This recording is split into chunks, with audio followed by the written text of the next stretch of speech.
Secara substansial protokol Zionisme adalah suatu konspirasi jahat terhadap kemanusiaan. Protokol berarti pernyataan jika dinisbatkan kepada para konseptornya, dan berarti laporan yang diterima didukung sebagai suatu keputusan jika dikaitkan pada muktamar di Bâle, Switzerland, tahun 1897, yang diprakarsai oleh Theodor Herzl. Protokol-protokol itu yang sebagai dokumen rahasia disimpan di tempat rahasia. Namun beberapa di antaranya dibocorkan oleh seorang wanita berkebangsaan Perancis yang beragama Kristen dalam tahun 1901. Dalam perjumpaan wanita itu dengan seorang pemimpin teras Zionis di rumah rahasia golongan Masonik di Paris, wanita itu sempat melihat sebagian dari protokol-protokol itu. Wanita itu sangat terperanjat setelah membaca isinya. La berhasil mencuri sebagian dari dokumen rahasia itu, yang disampaikannya kepada Alex Nikolaniviev, Ketua Dinas Rahasia Kekaisaran Rusia Timur. Sebagian kecil dari protokol-protokol Zionisme itu akan disampaikan seperti berikut. 1. Manusia terbagi atas dua bagian, yaitu Yahudi dan nomor Yahudi yang disebut Goyim, atau Umami. Jiwa-jiwa Yahudi dicipta dari jiwa Tuhan, hanya mereka sajalah anak-anak Tuhan yang suci murni. Kaum Umami berasal-usul dari setan, dan tujuan penciptaan Umami ini untuk berkhidmat kepada kaum Yahudi. Jadi kaum Yahudi merupakan pokok dari unsur kemanusiaan sedangkan kaum Umami adalah sebagai budak Yahudi. Kaum Yahudi boleh mencuri bahkan merampas harta benda kaum Umami, boleh menipu mereka, berbohong kepada mereka, boleh menganiaya, boleh membunuh serta memperkosa mereka. Sesungguhnya tabiat asli kaum Yahudi ini bukan hanya ada disebutkan dalam protokol dokumen rahasia Zionis tersebut, melainkan ini adalah warisan turun-temurun sejak cucu Nabi Ibrahim dari jalur Nabi Ishak ini mulai mengalami dekadensi, baca, busuk ke dalam, yaitu sepeninggal Nabi Sulaiman ini diungkap dalam Al-Quran. Mereka berkata, tidak ada dosa bagi kami terhadap orang-orang, ummi. Ali Imran, 3, 75, 2, protokol Zionisme tentang faham jiwa-jiwa Yahudi dicipta dari jiwa Tuhan. Hanya mereka sajalah anak-anak Tuhan yang suci murni. Sangatlah menyimpang dari syariat yang dibawakan oleh Nabi Musa. Mereka yang menyimpang inilah yang dimaksud dengan artinya yang dimurkai dalam surah Al-Fatihah ayat 7. 3. Protokol-protokol Zionisme itu merancang juklaknya dengan menyebarkan faham-faham yang bermacam-macam. Faham yang mereka tebarkan berbeda dari masa ke masa. Suatu waktu mempublikasikan sekularisme kapitalisme, suatu waktu menebar ateisme komunisme, suatu waktu berselubung agnomorstik sosialisme. Untuk menebarkan pengaruh internasional, protokol-protokol itu antara lain berisikan perencanaan keuangan bagi kerajaan Yahudi internasional yang menyangkut mata uang, pinjaman-pinjaman, dan bursa. Media surat kabar adalah salah satu kekuatan besar dan melalui jalan ini akan dapat memimpin dunia. Manusia akan lebih mudah ditundukkan dengan bencana kemiskinan daripada ditundukkan oleh undang-undang. Pada tahun 1902 dokumen rahasia Zionis itu diterbitkan dalam bentuk buku berbahasa Rusia oleh Profesor Nilus dengan judul Protokolat Zionisme. Dalam kata pengantarnya Profesor Nilus berseru kepada bangsanya agar berhati-hati akan satu bahaya yang belum terjadi. Dengan seruan itu terbongkarlah niat jahat Yahudi. Dan hura-hura pun tak bisa dikendalikan lagi, di mana saat itu telah terbantai lebih kurang 10.000 orang Yahudi. Theodor Herzl, tokoh Zionis internasional berteriak geram atas terbongkarnya protokolat mereka yang amat rahasia itu, karena tercuri dari pusat penyimpanannya yang dirahasiakan, dan penyebarluasannya sebelum saatnya akan membawa bencana. Peristiwa pembantaian atas orang-orang Yahudi itu mereka rahasiakan. Lalu mereka bergegas membeli dan memborong habis semua buku itu dari toko-toko buku. Untuk itu, mereka tidak segan-segan membuang biaya apa saja yang ada, seperti emas, perak, wanita, dan saran apa saja, asal naskah-naskah itu bisa mereka sita kembali. Pada tahun 1905 kembali Profesor Nilus mencetak ulang buku itu dengan amat cepat dan mengherankan. Pada tahun 1917 kembali dicetak lagi, akan tetapi para pendukung Bolshevik menyita buku protokolat itu dan melarangnya sampai saat ini. Namun sebuah naskah lolos dari Rusia dan diselundupkan ke Inggris oleh seorang wartawan surat kabar Inggris, The Morning Post, yang bernama Victor E. Mars dan dalam usahanya memuat berita revolusi Rusia. La segera mencarinya di perpustakaan Inggris, maka didapatinya estimasi tentang akan terjadinya revolusi komunis. Ini sebelum 15 tahun terjadi, yakni di tahun 1901. Kemudian wartawan itu menerjemahkan protokolat Zionis itu ke dalam bahasa Inggris dan dicetak pada tahun 1912, hingga kini tidak ada satupun penerbit di Inggris yang berani mencetak protokolat Zionis itu, karena kuatnya pengaruh mereka di sana. Demikian pula terjadi di Amerika. Kemudian buku itu muncul dicetak di Jerman pada tahun 1919 dan tersebar luas ke beberapa negara. Akhirnya buku itu diterjemahkan ke dalam bahasa Arab, antara lain oleh Muhammad Khalifah at-Tunisi dan dimuat dalam majalah Mimbarus Syarq tahun 1950. Perlu diketahui, bahwa tidak ada orang yang berani mempublikasikan protokolat itu, kecuali ia berani menghadapi tantangan dan kritik pedas pada koran-koran mereka. Sebagaimana yang dialami oleh penerjemah ke dalam bahasa Arab yang dikecam dalam 2 koran berbahasa Perancis yang terbit di Mesir. Setelah 1909, Daulah Turki Utsmani dikendalikan oleh kelompok sekuleris nasionalis Committee and Union Progress, CUP, organisasi dibentuk oleh Gerakan Turki Muda, Young Turk Movement. CUP memiliki hubungan dekat dengan para aktivis Zionis. CUP mensosialisasikan nasionalisme rasis Turki, yang dilawan oleh nasionalisme Arab dengan tokohnya para misionaris Kristen di Beirut dan Mesir.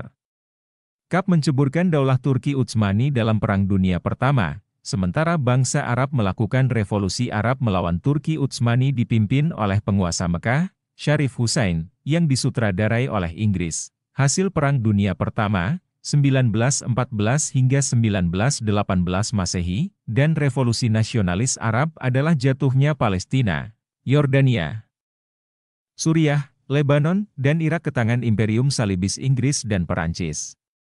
Inggris sukses menduduki Palestina. Menteri Luar Negeri Inggris, Arthur James Balfour, akhirnya menandatangani deklarasi Balfour pada tanggal 2 November 1917 kepada Lord Rothschild, Walter Rothschild, 2nd Baron Rothschild, pemimpin komunitas Yahudi Inggris, untuk dikirimkan kepada Federasi Zionisme Politik. Surat itu menyatakan posisi yang disetujui pada rapat Kabinet Inggris pada 31 Oktober 1917, bahwa pemerintah Inggris mendukung rencana-rencana Zionis mendirikan tanah air bagi Yahudi di Palestina. Pada tahun 1917 tersebut, Palestina dihuni oleh 600.000 warga Muslim Arab dan baru terdapat 60.000 imigran Yahudi.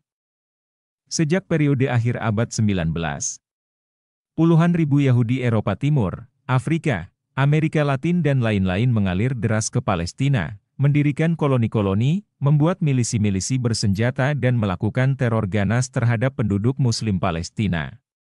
Dari aksi-aksi teror Zionisme politik yang dilindungi oleh penjajah Inggris dan didukung pemerintah Salibis Eropa dan Amerika inilah, kaum Yahudi berhasil mengusir ratusan ribu warga Muslim Palestina dan merampas lahan mereka. Pada tanggal 29 November 1947, Majelis Umum PBB mengeluarkan resolusi nomor 181 tentang pembagian wilayah Palestina. Dalam resolusi itu, kaum Yahudi diberi hak untuk menguasai 56 wilayah Palestina dan menerima negara penjajah sebagai anggota resmi PBB. Pada tahun 1949, kaum Yahudi telah berhasil merampas 80% tanah Palestina dan mengusir 770.000 warga Muslim Arab. Teror demi teror terus oleh penjajah Zionis Yahudi itu sejak saat itu sampai hari ini. Lebih dari 5 juta kaum muslimin Arab Palestina terusir dari kampung halamannya dan hidup tidak menentu di kemah-kemah pengungsian di Yordania, Lebanon, dan Suriah. Puluhan bahkan ratusan ribu kaum muslimin Arab dibantai sejak 1917 sampai hari ini. Dan sampai hari ini, jihad kaum muslimin Palestina untuk mengusir penjajah Zionis Yahudi terus berlangsung. Bukti-bukti kebiadaban kaum penjajah Zionis Yahudi sudah menjadi menu harian dunia internasional, baik yang disajikan oleh radio, TV, koran, majalah maupun internet. Apa yang dilakukan Yahudi dalam merebut Palestina tidaklah terlepas dari dukungan Inggris dan Amerika. Berkat dua negara besar inilah akhirnya Yahudi dapat menduduki Palestina secara paksa walaupun proses yang harus dilalui begitu panjang dan sulit. Palestina menjadi negara yang tercabik-cabik selama 30 tahun pendudukan Inggris. Sejak 1918 hingga 1948, sekitar 600.000 orang Yahudi diperbolehkan menempati wilayah Palestina. Penjara-penjara dan kamp-kamp konsentrasi selalu dipadati penduduk Palestina akibat pemberontakan yang mereka lakukan dalam melawan kekejaman Israel. Tahun 1956, Gurun Sinai dan jalur Gaza dikuasai Israel, setelah gerakan Islam di kawasan Arab dipukul dan Syaikh Abdul Qadir Audah, Muhammad Firgali, dan Yusuf Tala, yang terlibat langsung dalam peperangan dengan Yahudi di Palestina dihukum mati oleh rezim Mesir. Dan pada tahun 1967, semua kawasan Palestina jatuh ke tangan Israel. Peristiwa itu terjadi setelah penggempuran terhadap gerakan Islam dan hukuman gantung terhadap Sayyid Qutb yang amat ditakuti kaum Yahudi. Tahun 1977, terjadi serangan terhadap Lebanon dan perjanjian Camp David yang disponsori oleh diktator sekuler Anwar Sadat dari Mesir. Akhirnya pada Desember 1987, perjuangan rakyat Palestina terhimpun dalam satu kekuatan setelah sekian lama melakukan perlawanan secara sporadis terhadap Israel. Gerakan Intifada telah menyatukan solidaritas rakyat Palestina. Intifada merupakan aksi pemberontakan massal yang didukung massa dalam jumlah terbesar sejak tahun 1930-an. Sifat perlawanan ini radikal revolusioner dalam bentuk aksi massal rakyat sipil. Adanya kehendak kolektif untuk memberontak sudah tidak dapat ditahan lagi.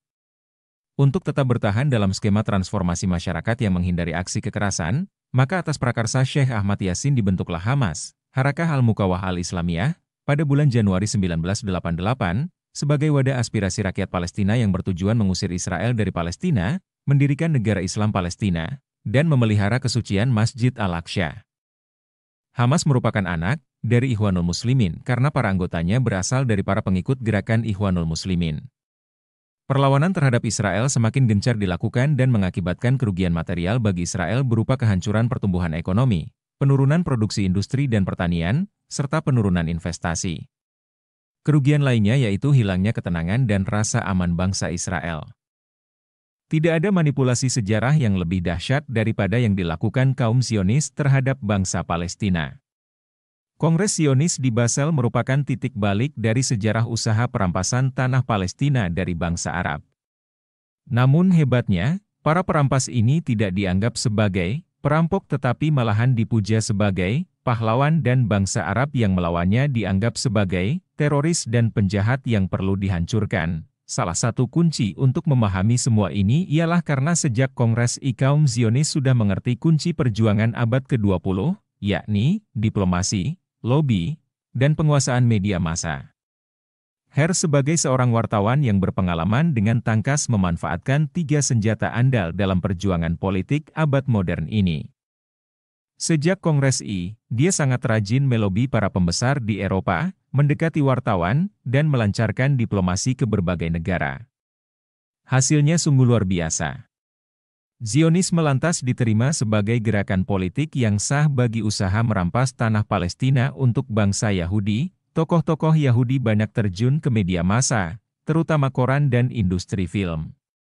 Hollywood misalnya didirikan oleh Adolf Zukjor bersaudara dan Samuel Goldwyn Mayer, MGM. Dengan dominasi yang luar biasa ini, mereka berhasil mengubah bangsa Palestina yang sebenarnya adalah korban kaum Zionis menjadi pihak penjahat.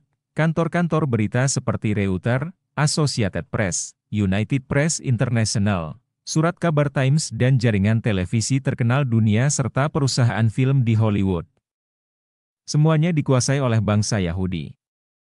Reuters didirikan oleh Yahudi Jerman, Julius Paul Reuters yang bernama asli Israel Bir Josaphat.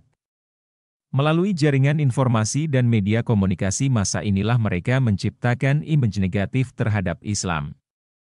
Seperti Islam fundamentalis, Islam teroris, dan lain sebagainya. Demikian gencarnya propaganda ini, sampai-sampai orang Islam sendiri ada yang fobi Islam. Edward Said, dalam bukunya Blaming the Victim secara jitu mengungkapkan bagaimana media massa Amerika menciptakan gambaran negatif bangsa Palestina. Sekitar 25% wartawan di Washington dan New York adalah Yahudi, sebaliknya hampir tidak ada koran atau TV Amerika terkemuka yang mempunyai wartawan Arab atau Muslim. Kondisi ini berbeda dengan media Eropa yang meskipun dalam jumlah terbatas masih memiliki wartawan Arab atau Muslim. Dengan demikian laporan tentang Palestina di media Eropa umum lebih fair daripada media Amerika. Edward Said yang terkenal dengan bukunya Orientalis, verso 1978, menguraikan apa yang dilakukan kaum Zionis terhadap bangsa Palestina merupakan praktik kaum Orientalis yang sangat nyata. Pertama, sejarah ditulis ulang, yakni Palestina sebelum berdirinya Israel ialah wilayah tanpa bangsa untuk bangsa yang tidak mempunyai tanah air. Kedua, bangsa Palestina yang menjadi korban dikesankan sebagai bangsa biadab yang jadi penjahat. Ketiga, tanah Palestina hanya bisa makmur setelah kaum Zionis beremigrasi ke sana. Kini di samping pemerintahan Hamas yang berkuasa di jalur Gaza, jihad mujahidin Palestina melawan penjajah Zionis Yahudi, dipelopori oleh kelompok Majelis Syura Mujahidin Aknaf Baitil Maqdis, Majelis Syura Mujahidin Serambi Al-Aqsa, Jamaah Ansyar Baitil Maqdis, dan beberapa kelompok jihad Islam lainnya. Operasi-operasi jihad kelompok-kelompok mujahidin ini mulai mengguncangkan Israel sejak era 2010-an. Mereka memiliki andil besar memukul mundur pasukan Israel dalam invasi Israel ke Gaza pada November 2012 Masehi lalu. Sampai saat ini mereka aktif mengembangkan kemampuan persenjataan dan operasi jihad mereka.